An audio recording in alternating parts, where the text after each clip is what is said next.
Jidula ne geda mesia me fiansi ale Yesu pankome. Me dakpe be ne wevo. Le Yesu pankoji nye dogbeda le. Maou ne yirami fiansi a mi gavanu sosron vevia de gbo.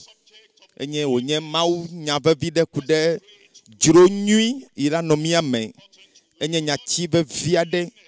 juro nui. Imiva keke yamela. Apeto me biagbe amadeke be mi ava keke amelo mi ma va oa me biagbe amadeke afi well eye mau me biagbe mi adilao dilai la no mi asi etoi la no mi asi no la no mi asi me kawanyo me kamanya mau me biagbe amadeke o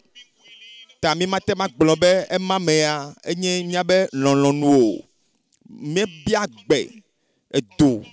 alo jidudu alo joko yike me wa jimi lea me bia de ke be gbema amadeke o ema me biagbe amadeke o mau me biagbe amadeke be elombe aidu ya mea alo ma idu ya de ke moa ao azo imi va keke ya me voa nous yo 400 ye mie va le poa au mo 400 le dowom chonya pa gbenchi ta le be lonlonu na no miasi be azon agbe ya e meja noya e ya e meja weya Christo dolanye delanam won to la tien be de Christo e be modi azon mo Yesu talen kona ya ya won toila o yebe chachia won toila o chachia to kude fi ke na ayi do le agbeya vomegbe voi ke mi no devi me made mi ajila we do anu na mi abe me gaweyo vo na me va tonu nyanyako na me va to esi jejenu ko na va do gome seseko ne mi va do eyi ke mi on to mi o chachia la ke nyape lonlonu dede nyama me leve vide ta fi ne le fiansi agohan won ten lon afi vai e suku khoda seri gbale de lon afi e podede a trojimea de lon tae de ne poto le mawa mea won ten lon tae de ne va takpepe ya me eye le takpepe be dodo 400 klomdo le dodo anoa elle a ben lon tae bedodo da yo tanya gbedodo chocho do mo nkume o eyo katanye mi apel lonlonu eye de jibe anye amekako amesesen la feto la mea elle a ben lon tae ta se gomebe o jidodo popo nko yiyi nu la nyona o na pomo janye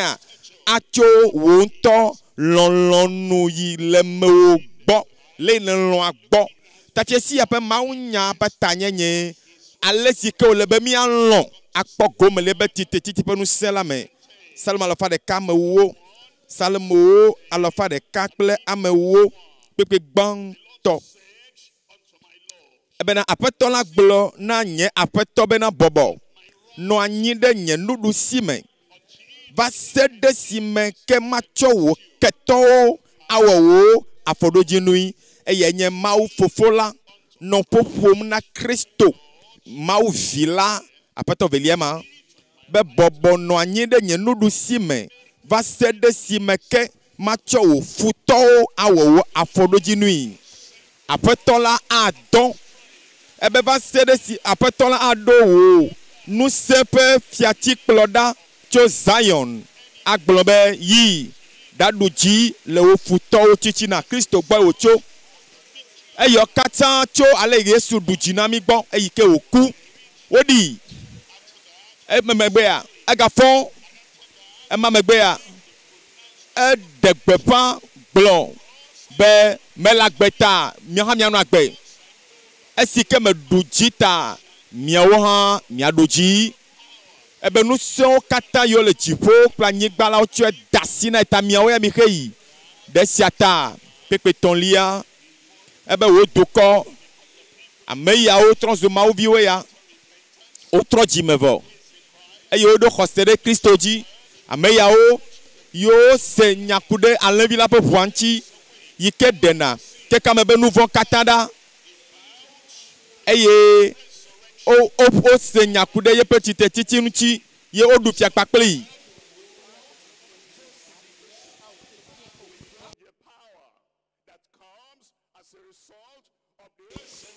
Ame yawo kpɔ gɔme le Kristo be tsitetiti nu sia me eye wova mɔ fiaɖoƒe la me eye woxɔ nu sia ya eye woxɔ nu sia dzi se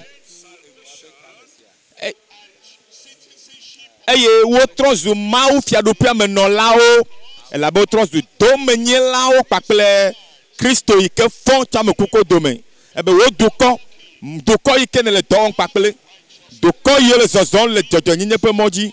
Ame yiwo nye mɔzɔlawo le zɔmɔ le toa dzi mɔ vitukitɔa dzi ebe wò dukɔ atsɔ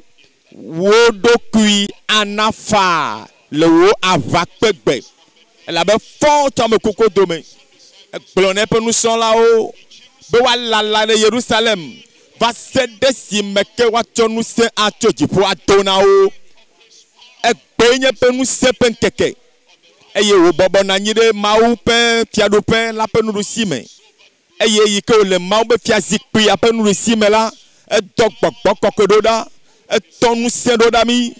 be gbɔgbɔ kɔkɔe ƒe ŋusẽ ma la ava nɔ yeƒe xamea me tsɔ yi ɖaa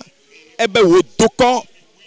atsɔ wò ɖokui anafa le wò aʋakpegbe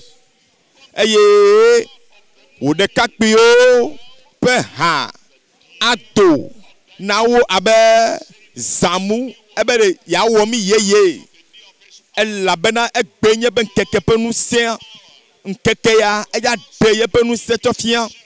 le yeƒe ŋusẽ ƒe ɖeɖe ɖe go ya me la ebe miaxɔ ɖeke ƒe ŋusẽ ya azɔ miatem akpɔ zãmu ƒe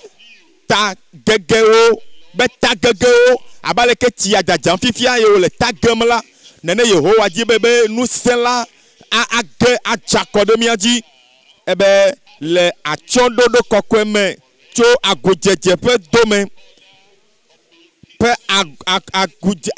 ele popo tɔku ɖe Kristo ŋuti be azɔ etɔ zu míaƒe nunɔla gã eye wòle vɔ sam yi ke nye eƒe ʋu tsɔ le sa vɔ ɖe mia ta le Mawu nusrɔ̃ katã tɔ la ƒe nuɖusime ɖe tawò ɖe tanye ɖe mia katã mia ta. Aƒetɔ la anɔ wò nuɖusime eye aɖu fiawo dzi na wò le eƒe aʋakpegbe eye adrɔ̃ ʋɔnu le trɔ̃subɔlawo dome eye wòayɔ teƒe la kpakple nukukuwo egɔme ame yiwo dzaglã ɖe ŋuti ame yiwo le he nya kpakple Mawu be yeakpe nya kpakple wo eye ebe adrɔ̃ ʋɔnu dukɔwo ana ame kukuwo na yɔ wo me tam agba anyigba la gã la ƒe amegãwo la godogodo ebe tɔʋu si ke le mɔa dzi la me tsie woano eya ta afɔ eya katã ƒoƒotɔ ku ɖe Kristo ŋuti ƒoƒotɔ ku ɖe ame yiwo katã va wɔ ɖeka kple Kristo ya ebena eyɔwo be wonye yeƒe dukɔ ebe wò dukɔ Mawu ƒe dukɔ kpekpetɔa me ebena wò dukɔ atsɔ wo ɖokui anafa le wò aʋakpegbe le atsyɔ̃ɖoɖo kɔkɔe me tso agudzedze ƒe dɔ me eye dzi be le wò ɖekakpuiwo ƒe ha tafia sia ƒe mawunya nye be lɔ be naxɔ yeƒe titretiti ƒe ŋusẽ la míɖo la lɔ axɔ titretiti ƒe ŋusẽ ya be wòakpɔ mía ta be wòatrɔ míaƒe nɔnɔme be wòatrɔ míaƒe agbenɔnɔ eɖo la lɔ dzodzro aɖo la nɔme o dzidzia ne nɔme o be ɖe yeaxɔ gbɔgbɔ kɔkɔe ƒe ŋusẽ egbe elabe Yesu fɔ tso ame kukuwo dome eɖo la lɔ dzidzia ɖo anɔme o be yeaxɔ yeƒe titretiti ƒe ŋusẽ ya nutɔ ye ma fiami ban ye nye mokpokpo pe gomme jeje na mau pe doko yo le lonfa mokpokpo pe gomme jeje na mau pe doko yo le lonfa Christo font chambe kuku dome pe nous se gande pakple achondodo pakple ganyanyade titre titi mamanye nous vieux emanye miape mokpokpo pe gomme jeje eye na be mokpokpo le mia siber akpema vo le mia lalam eye le na mi mokpokpo be chonme nua de le nye pakple aussi eye nye mokpokpo pe gomme jeje na mo pe doko akpa velia nu kama fiami o ma popo na me chakude achondodo yikeleme ne mauvio le lolonfa minya be nouveau ba na be na mietro am nyanrao am yo fodi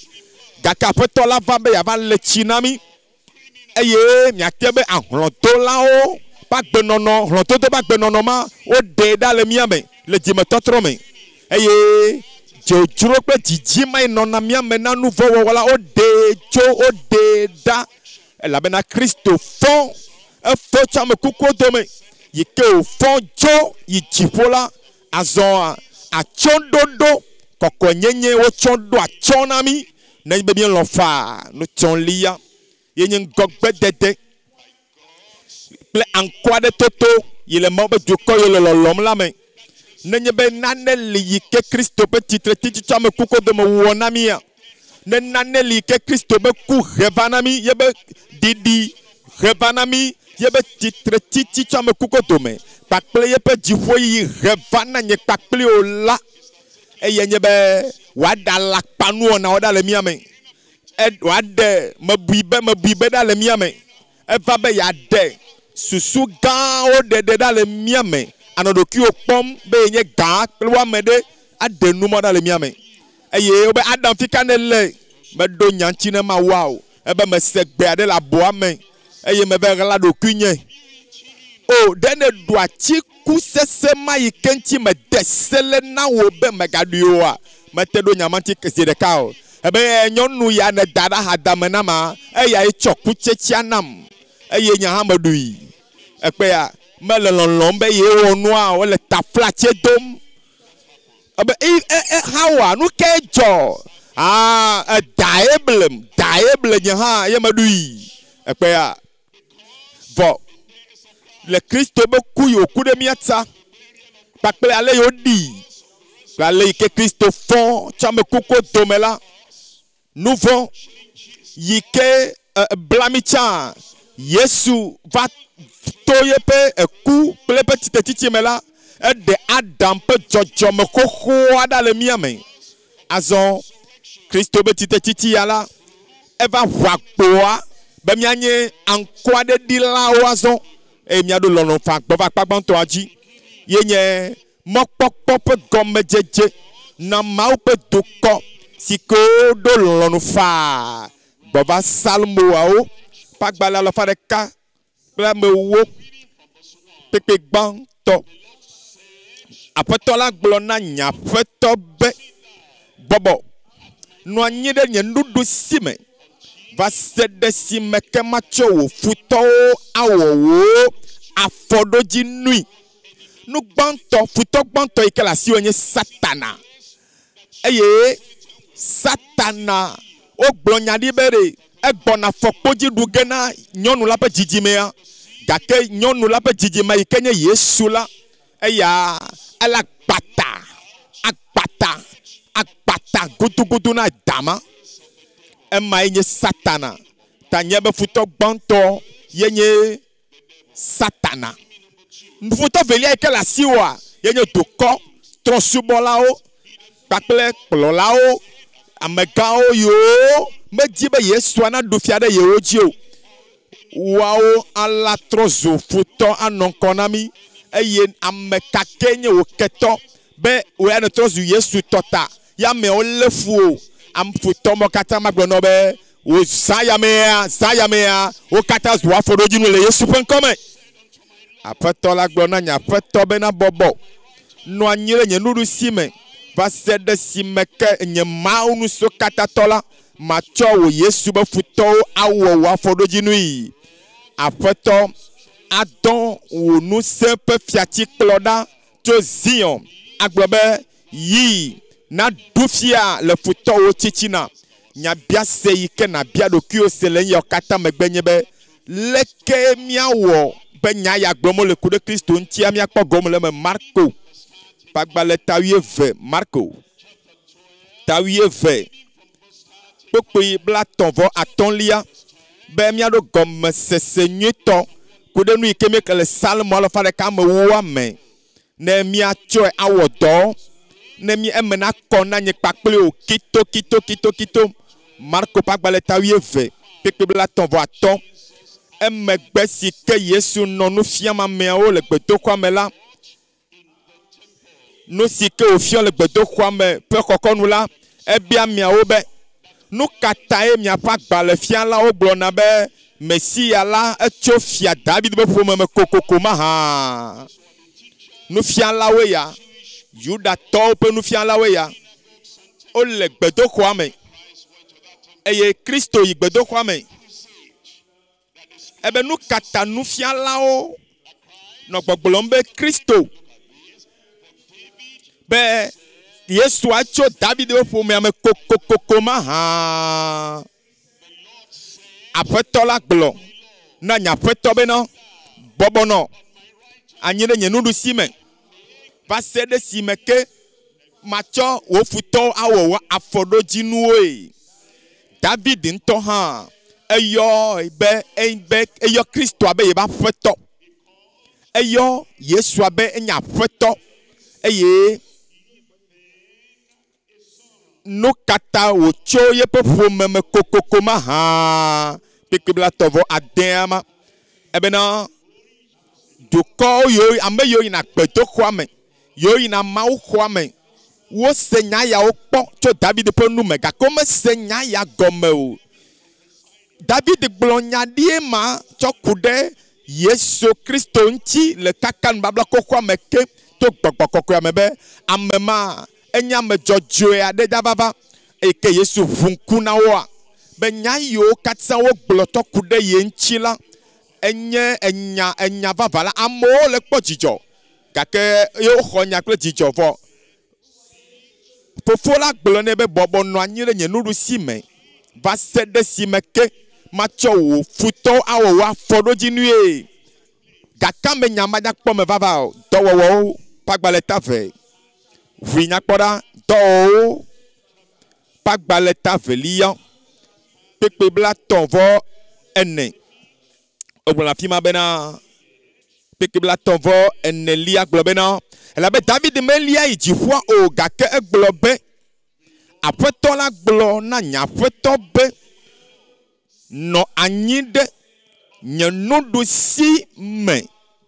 pepe bla tonvo aton va se de sime ke ma wo futo afodoji nuwe ekpe ega gblonya ya ke eye wo globe David mo no popon to kure lokunchi o eno no popon to kude Yesu nchi ele gblonya di kude mau vilanchi hebri to pagbale tagbon to hebri to pagbale tagbon to liya pepe eton ebe top agbale tagbon to pepe ton lia ebe villa klena ple ma u penti koko Yesu ya ye penti koko be keklema be nyaglomole eye enye ye pe amesike de ma u pe nonombe tutu fian eye wona agbenu o katan to pe nu se pe nyalame esike o klo nu vo da vola eno anyi de mau pe no dossier maletipo Yesu pe nyae ya esimeke Kristo e kolomnya pe nu voda vola kweda bila be e bobo no anyi de mau pe no dossier le jipo eya le tite be mbedo me ya eku de nya pe nu vota okdi wo ga fo e fo pakple jidudu eye bibla be esimeke wo dedo ki chofia mo be ye fo nyao Dedo qui fia ben nous son là ou là. O koko e de chipo. E yo bobo no anyi de ma ou be fia do pela. Alo fia zikpi la pe no do si me le chipo. E si me ke o ko e be buda nyi. E yo refe de nye pakple o ta. E yo chodo ki chowo fo sa. Be ya de. Mi ape nou fo o da fo me be. Hebi topak bale ta sheke. Oui. Hebi topak bale ta sheke liya. Pikibla vevo ene. Blabena. Que Christo. La me yide. Kokwefe la si wo wokple ame pa si o. Me yide. Kokwefe. Alo me yide obe gbedo koma me yo chon. Ame pa si tu. E yike. Ou fon cha me kuko do me vo. E ye ou be dedo ki cho fiam o la. Yo nye. Vovoli. Nanu yo la vavao. Que bom Yesu ide chipo nto. Efon. Yesu i chipo. Wo gede chipo douame. Yeji. Afisi ke o do de maupen kumele. Azon de mia tefe. Yesu gafon. Esime ke o klonya pe nou vau davo. Yesu gafon. Esime ke wo nou sike ma ou biye bene wo vome gbe. Eye sike wo nou sike ma wa to biye bene wo vome gbe la. Es le nyasi o glodenchi be ento globe ye wo nou vo azon. Be ye wo nou 400 vo. Be ye chodo ki savo. Ya chodo ki anna fa. De nyape dede pakotala. E wo nou 400 vo. Ye azonde agboavu. Amesia me lagbe trojime. Ako Yesu Kristo di sela. Akpo dede. E ye Kristo ya jo. Yi de ma un topen kume. De miya tepe. Nou ka womole. Bibla be. Elle nya khom da ko de miya ta. Elle gbedo da de miya ta. E yo le gbogbolo na fofo la be ao. Nou tu ya elle menyela. Ao. Nyonu ya le menyela. E to zo tonyela. E ke mo khoye be ku. Ye me ku de tepe la tianti la. Ma ou cheke. E tonye cheke la. E tonye de la. E tonye troye pa gbenono la. E ye Bibla be. Kapopo ya tututu la. Poto le ma fofo la penkume. Le jipo de mia tepe. E ye. E siata. Bibla be na mi hiana. No tepe. Nou no la gan. Kokweto. Ya sike agede kokwepo kokwepo yata. Azon agbo vube na tem. Ava Yesu agbobe. Ne kloye nchi. Ne le chinaye. Ne waye kokwe. Eye ne le gbe na nenema. Yesu la tone toa be ao. Eya taye me konye vu. Ye kenye numbabla ma vobe vulade ame ya tado. Ta fofo kloenchi. Le chine. Ale ma ukona mianche ya. Ta ne ege trochime. Ye ne va Yesu gbo. Be me trochime. Me pokoko nyenye. Ye me hiya pokoko pe nou se. Wa chocho jipo adonam. Eye. Ye ta. Ye soye de jipo do. Bobo nanyire ma oube fiazi kwa be nou si me de miata. Nene ma pepe. Yesu. Gano gbe dom na de miata ena. Aba peto. Etonye. Eya tae me wede. Me ya tianchira me ya tado. Eye apeto la chok. Bekbokokwea. Anamea. Eye wa chok. Bekbokokwea. Ayomi. Achonu a donami cho jifoke. Ta Christo yide jifon de mia tepe le mauve nku men. Hebri to pagbaleta me wieve. Hebri to pagbaleta wieve lia. Makle pik ban to lia now. Evelia eyata. Esike dasedi la ope hagade. E proclamitala. Yike proclamitala. Mina mia de mohenu de sia deda. Mina mia de mohenu de sia deda la.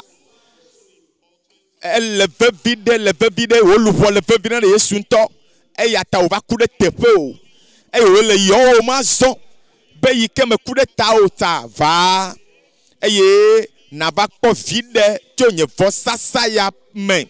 E yata. Meganana nekenaga zio de to. Megademona nekenaga nyi mohenu na o. Ebe minamia de mohenu sia mohenu da.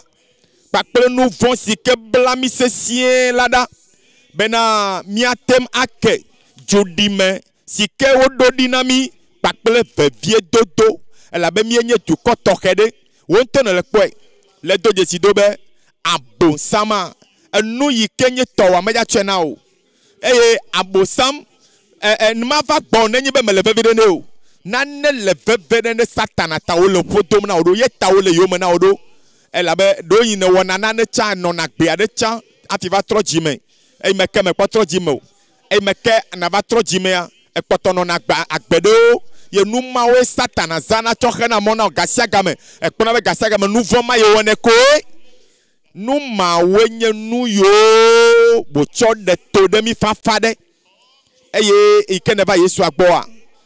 ele be na de numawo katã da ɖe akpa ɖeka eye natsɔ vevie dodo eye duɖime yewo ɖe ɖe ŋkɔ na wo ɖe na yi azɔlia dzi ebe mina miakpɔ Yesu dzi ame si ke nye ƒe xɔse ƒe gɔmeɖo la ƒe nuwu la ɖa ame si ke le dzidzɔ si ke le ŋgɔ ne ta la eto atitsoga ƒe fu la me eye mebui nu kpe o ale woyi ɖanɔ Mawu ƒe fiazikpui la ƒe noɖosi me ebɔbɔ nɔ anyi ɖe Mawu ƒe fiazikpui la ƒe fika noɖosi me eya yenye miaƒe mɔkpɔkpɔ yi le mia sia ƒe gɔme dzedze gbɔva Petro pagbalẽ gbãtɔ ta gbãtɔ miakle kpokpoyi etɔ̃lia Petro pagbalẽ gbãtɔ ta gbãtɔ kpekpe etɔ̃lia ebe wakafu Mawu ame si ke nye miaƒetɔ Yesu Kristo fofo le eƒe nublanuikpɔkpɔ sɔgbɔ la ta seda wòna wogagbogbɔ mi gadzi wogagbogbɔ mi gadzi ɖe mɔkpɔkpɔ gbagbe mɔkpɔkpɔ yi ke le agbe mɔkpɔkpɔ gbagbe ena wogagbogbɔ gadzi mi ɖe mɔkpɔkpɔ gbagbe me to Yesu Kristo me ta segɔme be yi ke ne xɔ gbogbɔ gadzi ɖe wogagbogbɔ gadzi o va mɔkpɔkpɔ gbagbe aɖe gbɔ to Kristo Yesu ƒe titre titi tso ame kukuwo dome la me to titre titi ya me tso ame kukuwo dome la mɔkpɔkpɔ le mia si azɔ Yesu be fɔfɔ tso ame kukuwo dome la na mi afiatsotso eya me mieto eye mienye bena naneke ŋutɔ maganye mɔxenu na mi o nenye be miewɔ nyametsotso be naneke ma tso mɔ na mi o naneke ma tso mɔ na wo lo dama ɖe le afi ma wòtrɔ ya agbɔna be amen Luka tagbãtɔ kpekpe blandrevɔ-ne kpe blandrevɔ atɔ̃lia Luka pagbalẽ tagbãtɔ kpekpe blandrevɔ-ne kple blandrevɔ atɔ̃lia be yaɖe mi tso miaƒe futɔwo si me ne miasubɔe vɔvɔ manɔmetɔe amen afika wòto hã o tsewɔtɔ nekpɔ ne xlẽ Bibla nenye be ne xlẽ Bibla be eya mia katã miatɔe nyawoe vɔ makpɔ viɖe ɖeke le me o elabena exɔ se be miatɔe ao eɖɔ la tsewɔ be tɔnye ne me nye ɖeka nye nu vɔ la le keke ya me va Yesu la gava ku ɖe tanye le atitsoga ŋuti ne nye ɖekae nye nu vɔ la yi ke wo la kpɔ de woaɖe la anye ne Yesu la ava dem ne nye ɖeka nye nu vɔ la Kristo agbogbo ava kokoko ava ku ɖe tanye ne wo ɖeka nye nu vɔ la ma le anyigba dzi yi ke hiã be woaɖea woakɔkɔ le nu vɔ ƒe vudoa kple nu vɔ ƒe ʋe gã ma mea Kristo la gakpɔtɔ kokoko la va ku ɖe ta o eya ta no le kpikpi axlẽm la tse wɔtɔ o bena yaɖem Yesu be eva be yaɖem la aɖem tso futɔ nyewo si me ne masubɔe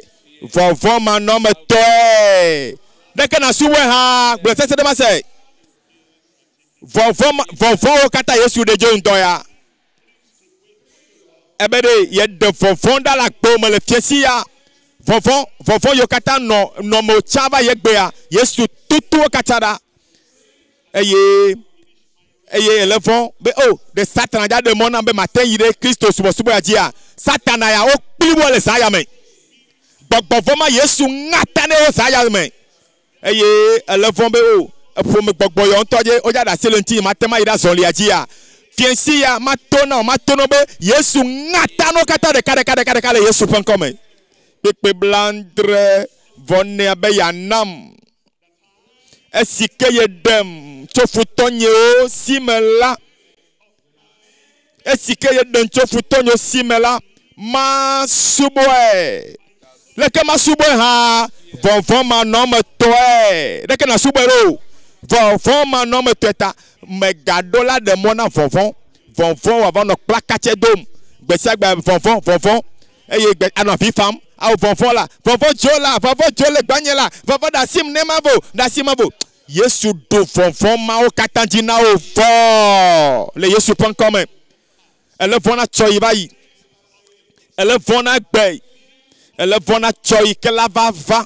apoto la be ye do vovon mo katandina o vo ele vona megbeto ele vona nyonu ade nuchu ade ele von be ya gen apoto te flide vovon mo katame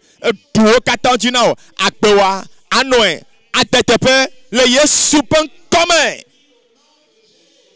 be yanam ebe sike yedem chofuto nyo si me vola ne masubo de ke ha masubo vovon manom toe peke blandre vo atonlia le penkume le kokwenyenye pe jojonyenye me le nye agbemenkeke o katame epeneni ha wa agbemenkeke o katame magabiose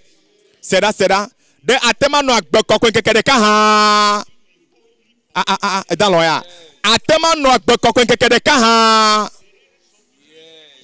ateno agbe kokwekwe de ka de atema ne kakao bade ne tetekpo bade ne futo titenchi ore be mano kokwe dore de we atema no agbe kokwe ma ha nkekeneni ma ha wo agbenon keke o katame apoto no dokpe jino ne male Yesu pen comme azo mina miava salmo pagbale alafa de ka mo makeme salmo alafa de ka etawo salmo alafa de ka mo lia mi le po mi ape mokpokpo pe gomme jeje si kela no mi amene lolonu fa le mi ame emi pa la pagbanto mi agbo va pa velia di kokonyenye pa chondodo si kele mau pe duko yo nu lolonu fa le enyama le salmo alafa de ka mo ame ele pipi ton li ame ebe wo duko acho wodokui anafa le wo avakpegbe eye menye be nye ya mele ma pe doko ya odome o khlem de odome ta lolonu fa le menye mebe lolonu fa ma le nye ya menye amade la fima ha mebe lolonu fa no no mo o doko lolonu fa la no me le kokwenyenye pa chondodo ebe la chondodo kokoe o me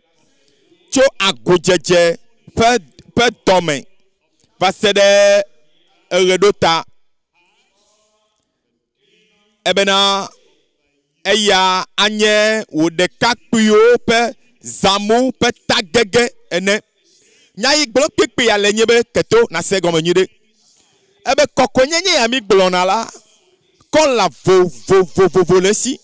kon na vo le kokonyenye abe ho ame eye gado moa atema kle abale keye diamond kle na ene sikakpe eye kokonyenye be keklema ke le mia se gome mia to don kunu aji nuide a le kepe ekpe kwasia pe kekle pa chondodo ya ebe ne mau pe duko do lolonu fa kema kokonyenye aba chododo akle le pa gbeme ma chona ne fiao le ye ba kpagbon to ayenye amedoki bobo danyi le mau pe nkume ame abobo na doki danyi le mau pe nkume e bibla na be enana menu veva me yo bobo doki danyi gaka me yo nye dadalao la etutunao dakpa deka micha pagbaleta matin pokui enyilia oui micha ta den pipi amenyilia ebe o amegbeto egblonu sike nyona we o nyonu megbeto wo gblonu sike nyola na o eye nuka di ma feto la le twasi o eya ko nyebe na wonu jojoe na lonu sike le tefe la wowo na bobo do ki wo de anyi azon ple wo mawu kokonye be gomme do pe anye do ki bobo danyi do ki bobo danyi ya ye nana be mi twa bubu de na mawu ntia gbe mawu nyeme je o eye mi na gbole gbe toto da me do ki bobo danyi ya la toto be na vunu vo o me be aw apata gbe yo mo no chaya to gbo be me va na church ya go ha eya plekeme ye me ga poto wona doki bobore ye toto na me amela gbe o ye nto nyamatema de doki nyo Yesu de ka ko atema akhonam ye na twa gbe wa dasien benede doki bobo ye nana mi ga poto ina mawa gba ve dakpe me mawu akpena olu edemlo ga ke ga poto nane ga poto nane me ga poto le pona no yo ga poto le domfonam kakpotole tutum le yire membe dome yenye nous vont pe jojo mama yike kakpotole menye ta nu ma kakpotole jimenam ye ma wula ga khona o la pedenchi o be ya twa fana oji e ya ta be na amegbeto no sike nyona wo la e be na wo twa to fiao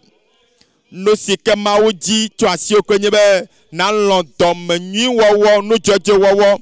eye dome totro yike de o yike o de tofia wo ha na de afia me bubu wo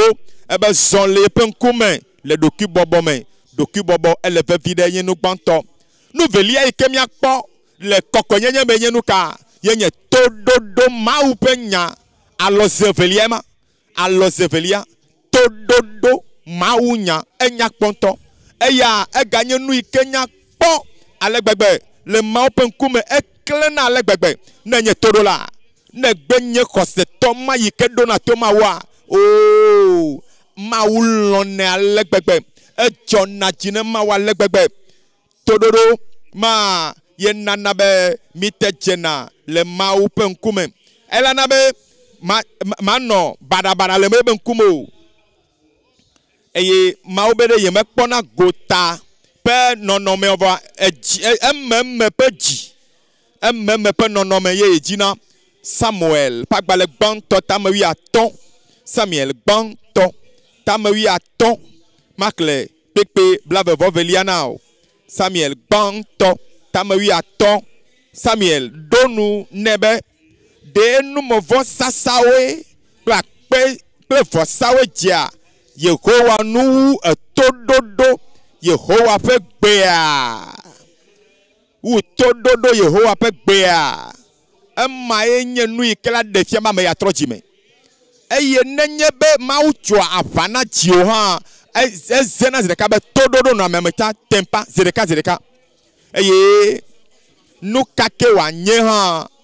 apeto le bia twasio be tododo na no agbe me eye na wone fa awone pakple jijo eye nye achondodo na Kristo tobagbe edanye devio nutuo nyonuo dolao hamevio plolao tododo maunya ye dona chon na miapa gbe le maupe nkume poda tododo nyowu vosa aye enu sese enyowu agbo pe ami enu sese asende tomede enyowu agbo fami aloze tonlia inyakpole kokonyenye nchinyi be na choye pe nyanu akpe atsɔ mawu nya anɔ agbe natsɔ mawu nya tsɔ nuɖuɖu elabe nu ka ye miãtɔwo mieɖo susu aɖewo susu ɖo nɔ tame na mi tsã mi buna nanewo be nenema nua le ma ye miãtɔ mi ɖo susu aɖewo ne va ma woagbɔ ɖe abɔ ɖe akpa ɖeka bɔ numɔ ɖe akpa ɖeka ye nu ɖeka yi ke la nɔ veve ɖe na wòazɔ ye na be yeatsɔ nɔ agbea ye la nye mawu nya matrɔ ye nye mawu nya matrɔ atsɔ mawu nya atsɔ nuɖuɖu atsɔ nɔ agbe makpɔ Mateo ƒe agbalẽ tame ne kpokpui enelia ke eɖo nu gblɔ nɛ be woŋlɔe ɖi be menya bolo ɖeɖe ko nu amegbetɔ la nɔ agbe ɖo ke boŋ ɖe nya sia nya si dona tso Yehowa ƒe nume la hã nu kɔkɔenyenye ya lo ne ame aɖe wɔ nyametsotso be yemedzaganɔ ɖo to kekeametɔwo ƒe nya tomitomi o ye yeatsɔ yeƒe agbe atsɔ ɖo anyi yeƒe agbe la sɔ pɛpɛpɛ kpakple enu yiwo amewo le wɔ le dua me o yemanɔ agbe yi ke nu yiwo ameawo le wɔmu nu o ame ya ebe ya wɔ ɖeke ame ya hã la be ɖeke vɔ wo ya nagblɔ be ɖe nu ɖeka koe le veve ɖe nam nu ɖeka koe nye nu vevitɔ ne nye ya enye mawu nya matsɔ mawu nya nɔ agbe ame ma woagblɔ be kɔkɔenyenye ba tsɔ ɖoɖo be alɔzene hã gale eƒe agbe me eye bibi ma dzokɔkɔ ma awɔ kabakaba atsɔ mawu nya tsɔ nɔ agbe la kɔkɔenyenyea ye ma ye nye nu yi ke ɖo na tsɔ na mi nu ke ganya lɔze ame nelia nya kpɔ ye nye be natsɔ ye ƒe atitsoga la natsɔ Kristo ƒe atitsoga la do ɖokuiwo dzi ne matitsoga mele eme o la Kristo manye nu yi ke wònye o de la manye vɔsasa manye ame yi ke xɔ kuku ɖe nyateƒe manye miaƒe alẽkplɔla nyuitɔ kple nu bubuawo hebritɔwo ƒe agbalẽ tame 12 mina miakpɔ Yesu miakpɔ Yesu dzi ame si ke nye miaƒe xɔse ƒe gɔmeɖola kple nuwula ame si ke le dzidzɔ si ke le ŋgɔta la eto atitsoga be fu la me eto atitsoga be fu la me eya manɔmea Yesu matem awɔ mawu fofo la ƒe lɔlɔ̃nu o Yesu dro atitsoga manɔme la anye me Yesu madze be wòanye ɖela na keke bliboa katã o elabena atitsoga fi ma wòdro nya be nukpe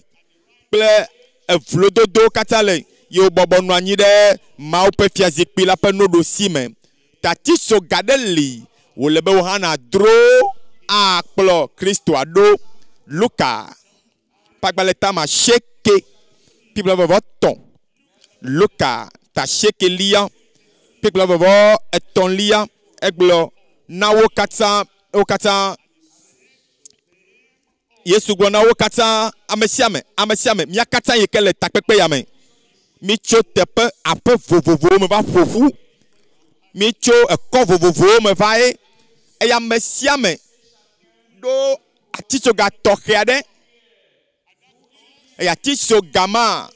ate ma nɔ mɔ dzi na o ava nye mɔ xe nu na wo be megawɔ mɔ ƒe lɔlɔ̃nu fa gake esi ke na be ye ayatsɔe aɖi Yesu ta egblɔ na wo bena na ame aɖe dzi be yeanɔ yewo nye me ele ne be wòaɖe asi le xexeme sia me ƒe nyawo nu atsɔ eƒe atitsoga gbe sia gbe atsɔ ye ƒe atitsoga gbe sia gbe eye wòanɔ yewo nye me ɖaa alɔze bubu yi ke gale emea ye nye be míaɖe susu baɖabaɖawo ɖa eya le yina ame sia mea susua vana be ɖe manɔ anyia ɖe madzoa ɖe mayi azɔlia ŋutɔ dzia alo madzo tɔ te ɖe afi ɖe koa susu la va hame o ɖe magayi akristo gbe zɔlia dzia alo madzo ɖiɖi ko adzo bobɔ ade megbe ko anyama mevɔ ma susu la nɔ va ne wɔ ame aɖe gaƒoƒo ya me tototo o ɖe magakpɔtɔ agadro agbaya de alo de mato da silenti kwa ne majo foma susu ala no vano gake ne nya Kristo be tam susu o mau be tam susu o kudenchio ye ne no mau be tam susu be dodo mela e ye la de susu de bada oda le tamenao anabe susu ma va gbojo kokonyenye haimalo kokonyenye wona dokaka yina susu mename awo toy susu menao ade susu bada o plemi antonya be tam susu dada pa de ka Esaïa tabla ton voit ton pepe nyilia elle ba nye susu o me na be susu o nyabe boatame ediedia kude atovovona maube susua ne evado kakamede susu kanede now leke gbona be yawe do e alo gasia gamea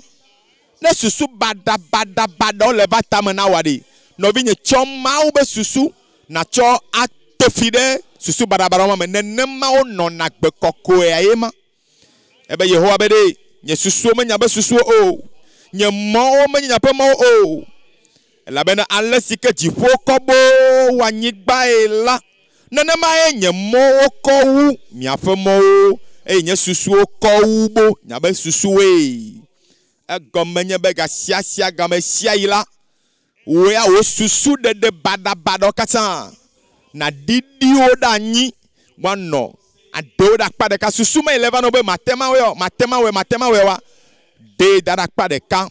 eye na duoji Korinthe topa gba levelia tamo pipe maton Korinthe topa gba levelia tawo pipe maton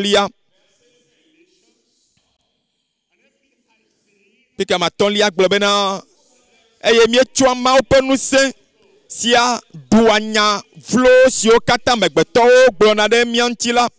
eye tam susu o kata mi he o kata vana tororo Kristo ema ha ganye kokonyenye be alozia de ka e ha nya nyankponto no bubu ike galeme yenye mia cho bobo de gande na maunya mia cho sikoko gande ne ebede meva be ma wo no sike ma wa be ma wo nai na cho sikoko gande na di kade ba gbe o me de kakade ba tuo ya mo babo o ma we de kea o ma we ya chare kea ma we ya hale kea na to no vinye o e ka e ma wu nya ya gblo nu ka ma wu gblo ku de nya ya nti o le bible ama o leke ma wo nya ya nti dodo aso pakle ma wu nya ha kokonyenye ha nye be mi atwa si kokona ma wu fe nya cho unu si anu yob pagbale tabla be voton oui nyakpo pokui bieve yob pagbale tabla be voton pokui amawieve ebe nye matroda le se siwo docho enu lagbo o kokonyenye ma nu si anu ke ma wa adika yo katabana ma kaka yo pakle nu yo kata me ma va tola ebe na ye ma troda le ma opesia o gbo o ebe ma jira ebe nu me nya o do nwie wu ale sike wo jicho asinye kokonyenye pa chondodo ya de kaya enya ponanto le mo ben kume kokonyenye pa chondodo a be de ka eke ya salmo pagbala fa de ka ya sheke salmo pagbale alafa de ka ya sheke liya pokui alafa de ka bla ve vendre pokui alafa de ka bla ve vo andre liya eglo la fima nam nye pakpli o bena ebe me loa wo sedede wu sika wu ga wu ega yomi gbanaduna wu ega vovovola cho wu sika nyi togo hando esiatae mebuo mofia me o kata be wo le jojo me lefu avachomo de siade me lefu avachomo de sialo salaba la fara kawia sheke kpukui ala fara kabla ve vandre lia makle miele ebena ebe wo sededea wo nyawo la ebena me dzrawo do eye ebe ye maglo be ya kpo nouveau ya nouveau nya nouveau vitikide koi eye nye to mazan susu nya ma wa ya kengbo mazan susu aw me nya be ma jojine ma wo ga ke ya jojine nye nto e ya jojina mto e ya ta ma wa ya kengbo ebe aw bia mawu nya ta se gbagbe agba atwa si koko gande na mawu pe no do anyi okude no si anu ike olebe na wala nuchi doki bobo enye achondodo gbanto tododo achondodo velia acho mawu nya nu agbe acho onudu achondodo tonlia acho aticho gabe Kristo ken achondodo nelia eye na cho mawu nya cho chro susu badabada o achondodo atonlia acho mawu nya atwasi kokone cho unu kata nu ikenya gakpole me ya yenye be mia de mia tonya pe nyao dakpa deka o susu de o ale wa na bu ipo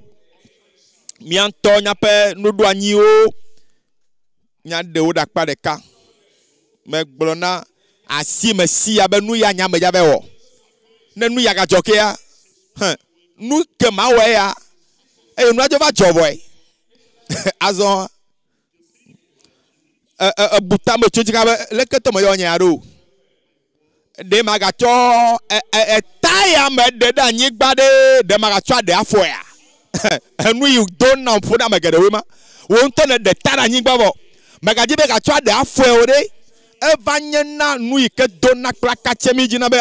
nya nya manya me ke de na tara nyigba gacho de afo ero e bo mi me yi me gbokwa iku me ja wo aha Isaiah pa gba le tablaton vonyi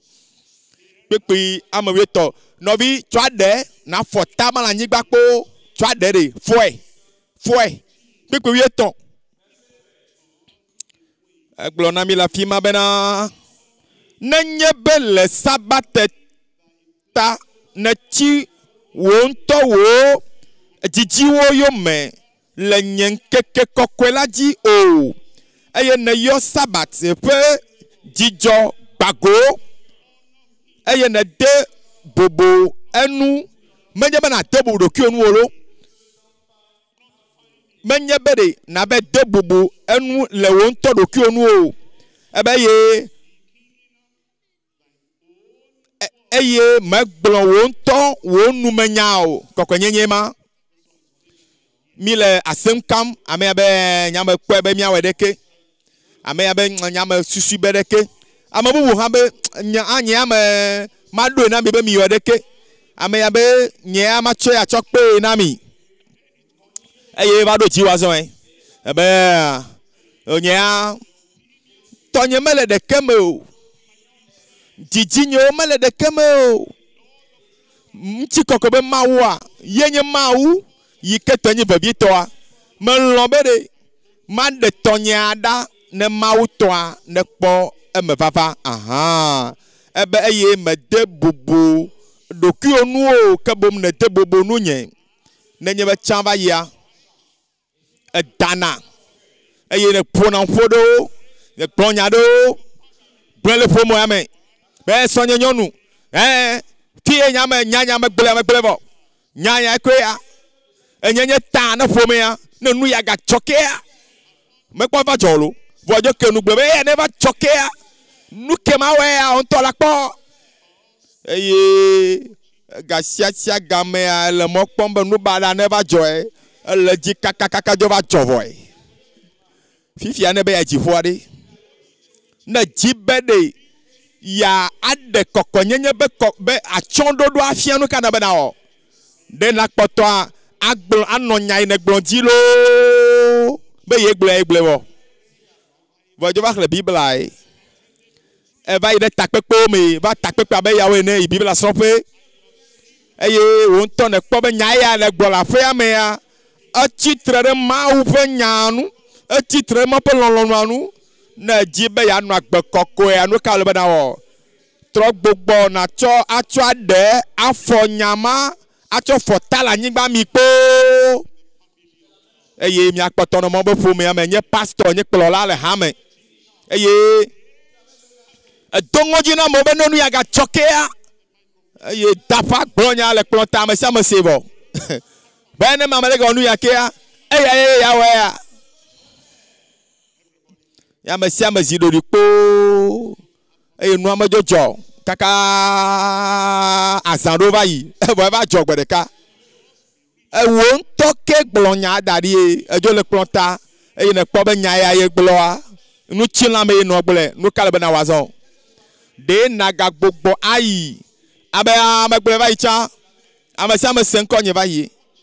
eye wole kpɔ mɔ be pastor gblɔ be ɖeke ya wɔ ne va wɔ ne miakpɔ eye ne nye ma wɔ be o pastor ya vɔvɔnɔtɔ nɔvinye be wɔ wa be nye vɔvɔnɔtɔ tsɔ be na be ya wɔ godogodo ave dzomavɔ me kɔkɔe nyenye le Kristo me la ele fia wo be ɖe ne va va me be ne ɖe ta ɖe anyigba hã trɔ tsɔ aɖe na trɔ fɔ tama le anyigba tsɔ mi kpoo nyama nu nya gakpɔ le nua nye dzi aƒetɔ la kɔkɔe nyenye mea nu sia nu mea ɣe sia yi la dzi aƒetɔ la Mateo tamade pekpe bla tɔvɔtɔn Mateo ƒe agbalẽ ta denlia pekpe bla tɔvɔtɔnlia gblɔ na mi be senya yi ke wɔ na mi ɖa ebe mi dzi mawu fiaɖoƒe la kple eƒe dzɔdzɔnyenye gbagbea gbã mi dzi fiaɖoƒe la kple eƒe dzɔdzɔnyenye gbagbea gbã ye woatsɔ nu bubu siawo katã kpe ɖe ŋuti na mi gbã mi kpɔ ɖokuibɔbɔ toɖoɖo kple ɖo mianɔ agbe kple eƒe nya la kɔkɔenyenye ba tsɔ ɖoɖo ema natsɔ atitsoga abe Kristo ke ene eye susu baɖabaɖawo natsɔ mawu nya tutuwo ɖa eye miatsɔ asi xɔxɔ na mawu ƒe nya eye ne be ne gblɔ nya ɖe menyɔ hã ava ɖoe ɖo eye miadzi mawu kple fiaɖoƒe agbagbe agbame do gbe ɖa be kɔkɔenyenye ba tsɔ ɖoɖo ya yiwo tsɔ fia mia nya katã miatsɔ avɔ la ta lo amewo le dalɔ ye hã azɔ mi kpe ɖe ŋuti nye ɖe miawɔ nya dzia bebe na ɖe na kpe ɖe ŋuti nye hã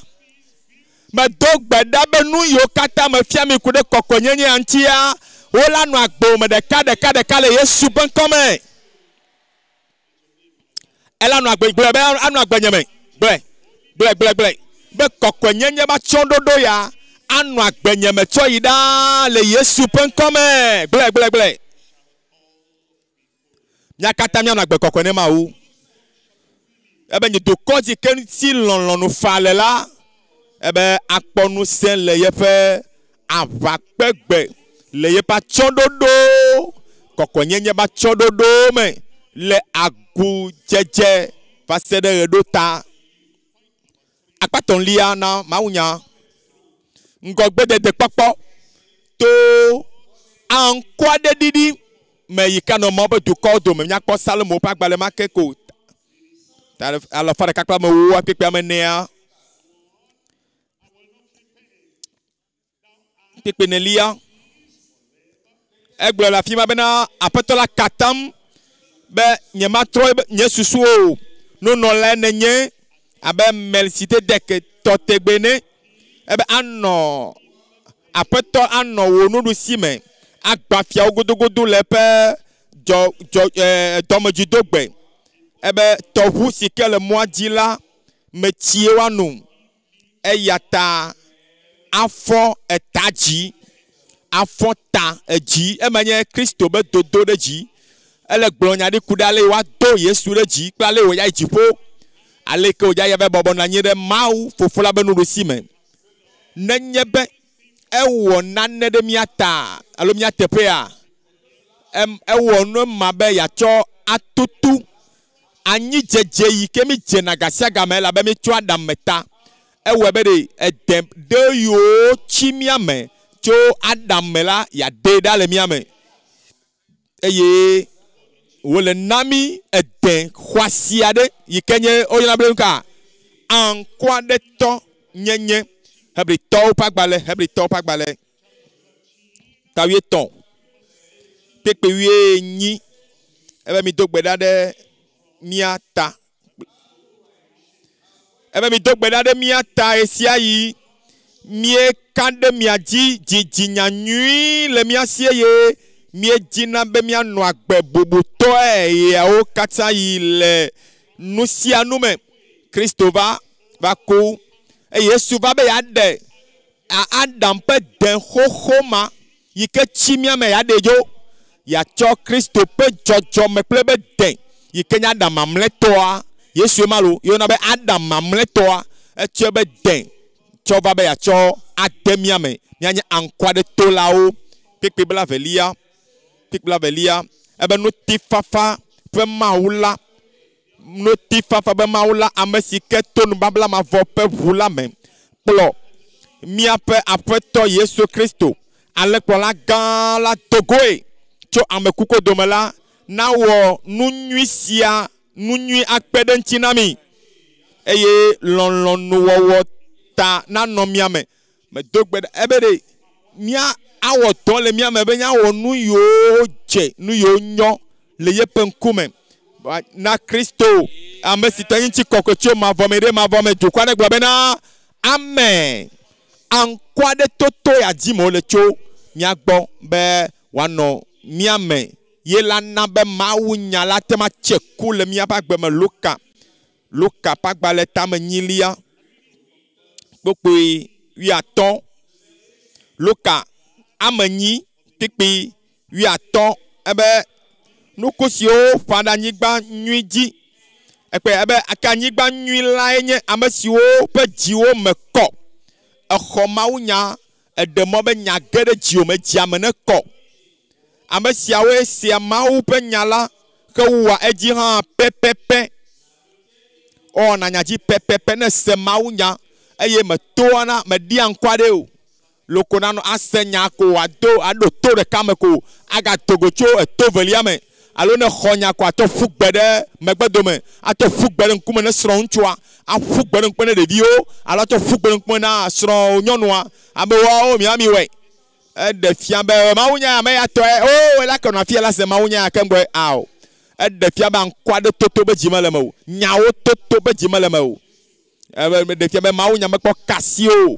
eye gasia gale Mawu nya ame ya tɔe ame ya nya ame ya tɔe ame ya la se nya ye wanyɔ bomu de ne se Mawu nya de gbe be enya ya yi ke le dodom fifia de aƒetɔ xɔnam lo aƒetɔ ɖem lo trɔm lo eɖe fia be ankɔ aɖe toto le me Romatɔ ƒe agbalẽ ta 20 kpekpe 19 Romatɔ ƒe agbalẽ ta 20 kpekpe 19 lia gblɔ na mi le afi be migaɖo vɔ teƒe na mi aɖeke o miwɔ nuwo ale be ame sia ame natem akpɔe be mienye nyateƒetɔwo enya ma nyateƒetɔwo le goawo katã me miaƒe agbenɔnɔ ɖo ɖe amewo gbɔ miaƒe nuwɔna ɖo ɖe amewo gbɔ ɖe ne ɖe fia be ɖe minye nyateƒetɔwo le gowo katã me tame 8 kpekpe 8 Romatɔ ma keko ta 8 kpekpe 8 lia ebe na mina miawɔ nu si ke dzea me o kɔsetɔwo wɔ nu ɖe na amewo kpɔ o ɖe woagblɔ be ne wɔ nu yi ke dzea me nɔvi nyɔnu ne srɔ̃ ŋutsua mele gbɔ le doa me wa ɖe nu agbe ne woadze o la esrɔ̃ ŋutsu nɔvi ŋutsu le doa me ne srɔ̃ wo nyɔnua dzo yaƒe dave kpɔ be dzilawo aɖe wo ɖekae le aƒea me kpakple egbɔvi nyɔnuvi tugbedzevi aɖe ewɔ nuteƒe nenye be woyɔ be nava ɖo akɔnta le doa me aɖo gaba kɔnta na amewo eye mina miawɔ nu si ke le teƒe Biblia be miawɔ nuteƒe nu si ke le nuteƒe nu si ke dzia me menye le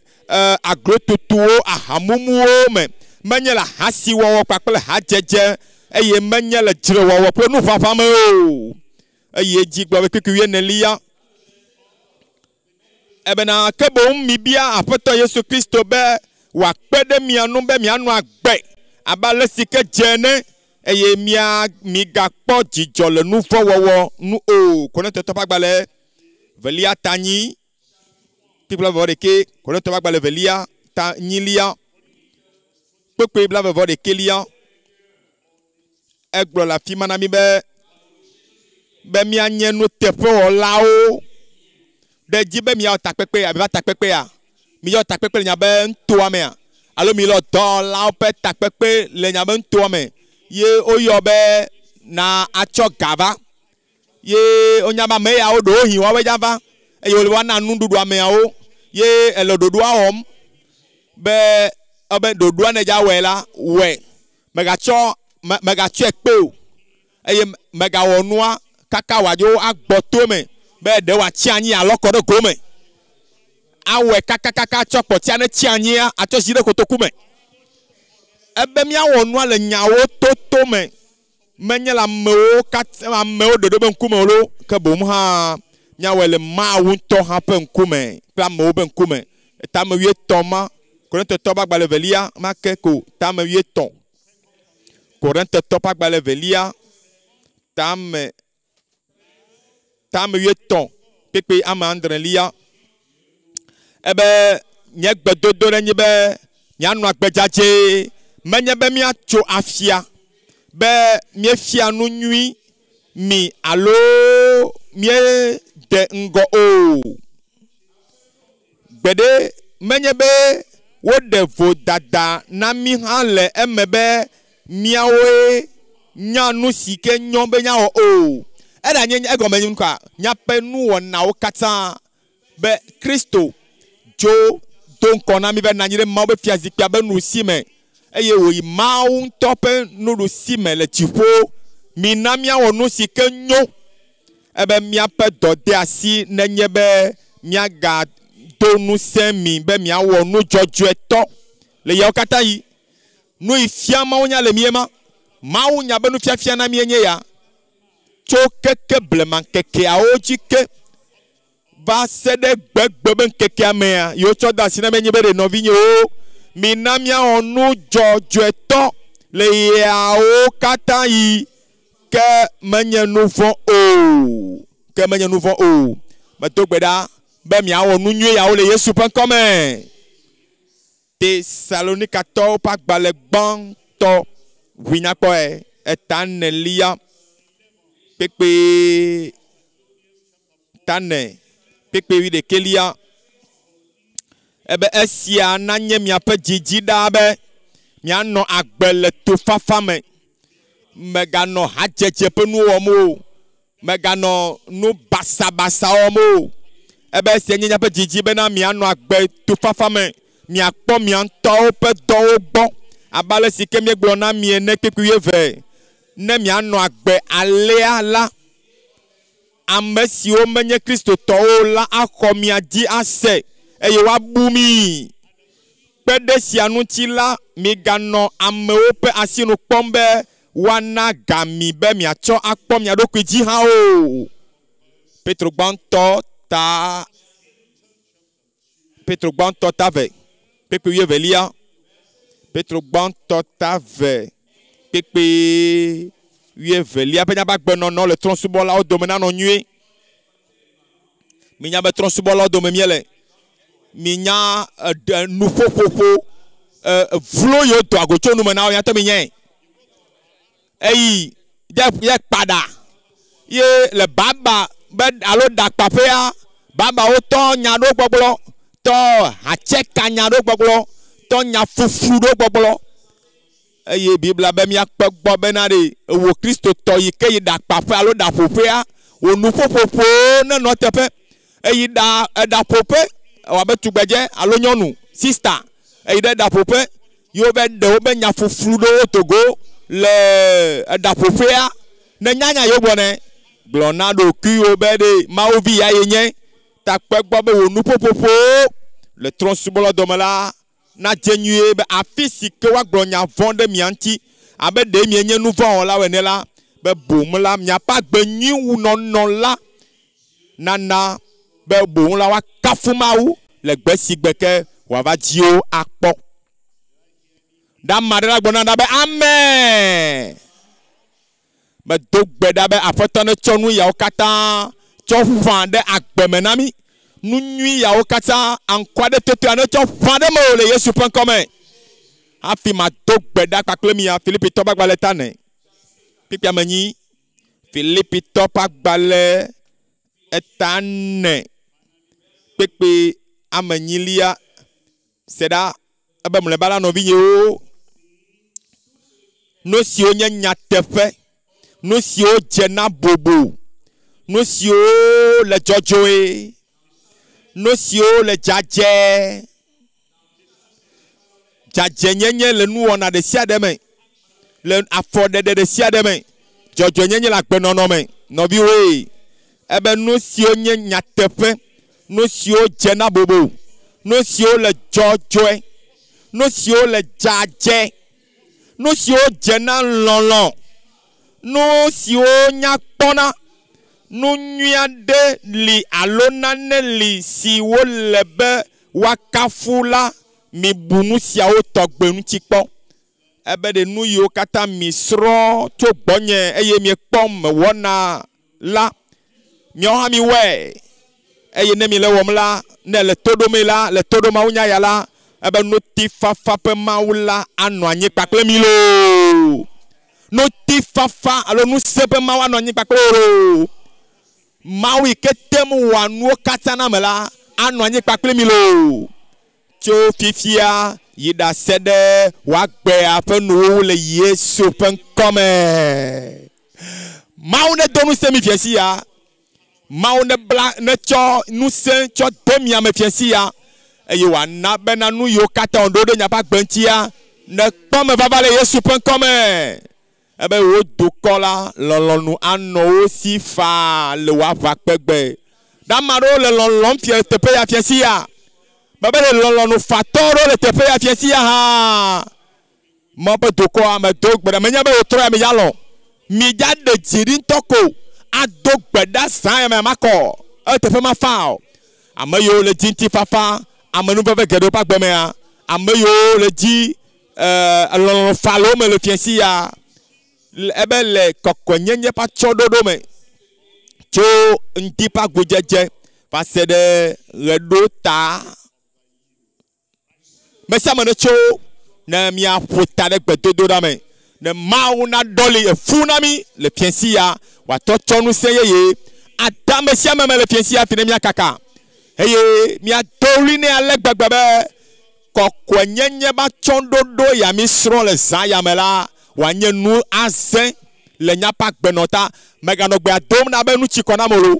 do gbea ɖa kakakaka va se ɖe esime ke Mawu natsɔ nu nyuiwo aƒã ɖe agbe me gblɔna be amen azɔ kenu azɔ natɔ gbedodoɖa kenu na ƒo ta ɖe gbedodoɖa me